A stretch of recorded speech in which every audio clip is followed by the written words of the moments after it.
All right. All right. So you walk into the house, they told you what the price is. Now you know what work you have to do to get back to the table. Okay. Go through the whole house.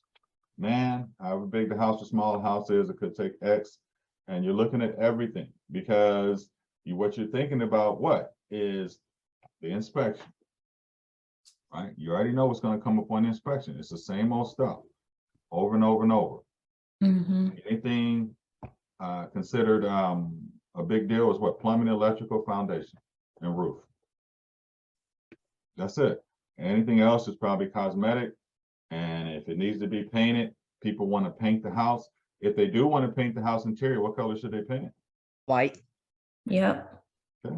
All right. Okay. What if their daughter's room is pink and they're thinking, should I leave it like this or paint it?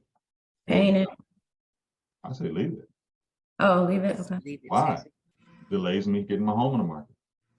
Delays me getting buyers and sellers, more buyers and sellers. People expect the child's room to be kind of fun, right? Hopefully. We need to probably have our rooms more fun, I guess. Kids are, whatever. So keep that in mind. Your goal is to get the home on the market in the best condition that it can be. Don't put a home on the market that's ready to go on the market. That's not smart, right? Because it only takes 8 seconds to get a first impression. We're looking at landscaping. We're looking at, if you have to get into a little disagreement over price, what's a good suggestion? How about we order an appraisal? Right? Why don't we order an appraisal? It's going to be $550. Are you willing to do that, Mr. Heidi? You know it all. You got that big bank. Yeah. Okay, great. We can do that. All right. I'll get that order today. Boom, boom, boom. I'll send you the link for, let's get Mr. Murphy in Beaufort on the phone and give him a call. We'll do it right here. And then you can just get your credit card out, pay $550. We'll have an appraisal back. We know exactly how much the home will be worth. Sound good? We don't have to argue with anybody. We don't have to argue with anybody. Okay, so they walk us through the house, and then quick question, Anthony. Yes. If they did want to get that appraisal, right? Can that appraisal be used for the closing, or that has to be ordered from the lender? Yeah, it has to be ordered from the lender. Okay, so they pay it twice. Yeah. Well, the buyer's going to pay for it. Yeah. The buyer's going to pay it. I'm saying if the seller wanted to pay for it up front. And there's different types of appraisal. There's a full appraisal. There's a drive-by appraisal.